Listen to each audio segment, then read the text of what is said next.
Okay, now we're back and we're looking at molar mass and how we can actually relate the molar mass of a compound to this mole that we talked about. Now again, remember, a mole is just a unit that we can use to sort of manipulate material that normally would be too small for us to handle.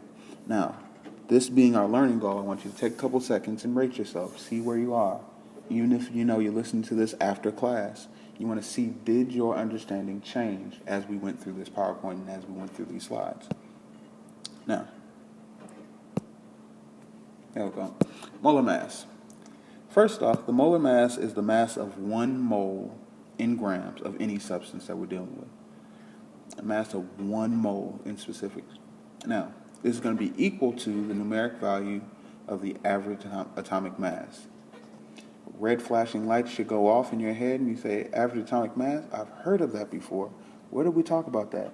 That's when we talked about our values on the periodic table. We said that it includes all of the different isotopes that we talked about, or the isotopes for that element. We had to have a value that represented them all. So, average atomic mass basically means we're looking for the atomic mass given to us on our PowerPoint. I'm going to be your best friend. Now, this means that if I have 1 mole of carbon atoms, that it's going to have a mass of 12.01 grams, whereas 1 mole of magnesium atoms, 24.3 grams. 1 mole of copper atoms, again, 63.5 grams. Now, you're going to hear these names a little bit as we continue to talk about it, but I want you to know that it's going to be the same number, but the unit is the only thing that changes. So, in terms of molecular mass or molecular weight, you'll hear both of these used interchangeably. It's the mass of 1 single molecule measured in atomic mass units instead of grams. Now, we are mainly going to focus here on moles, so we're going to be in that grams unit so much. Now, if we hear formula mass or formula weight, it's the same idea. Formula mass or formula weight just tells us that now we're dealing with an ionic compound versus a molecular compound, a covalent compound. Again, same number, even if you hear all of these terms, same number, different units than where we started. Now, take a few moments using your periodic table, and I want you to find the molar mass of these 2 elements. First, you have bromine. According to your periodic table, all we have to do is find it, and the molar mass of bromine is actually going to be 79.90 grams per mole. Pardon my writing. Same thing for our 1 mole of tin. Sn on our periodic table is going to have a molar mass accordingly of 118.70 grams per mole. So, it can be as simple as just finding this information directly on your periodic table. Now, let's look at a couple other examples. Now, molar mass of molecules and compounds. Now, this is where things sort of seem like they change, but we're still using the same idea. We want to know, what is the mass in grams of 1 mole of a compound or molecule?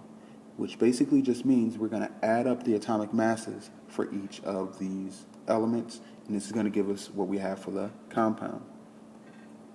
Now, 1 mole of, according to our formula, we have 1 mole of calcium and 2 moles of chlorine. So, using the information we have on our periodic table and what we have in our formula, we're going to use these 2 things together. So, 1 mole of calcium has a mass, a molar mass of 40.08, or in this case, given 40.1 grams per mole. But we need to add to that the fact that we have 2 moles of chlorine, each having a molar mass of 35.5 grams per mole. Once I have added these 2 together, so 1 times 40.1, so 40.1, plus what's going to end up looking like 71, is going to give us a total of 111.1 grams. This would be our molar mass for this compound. This is what we're going to use when we go into our second type of conversion.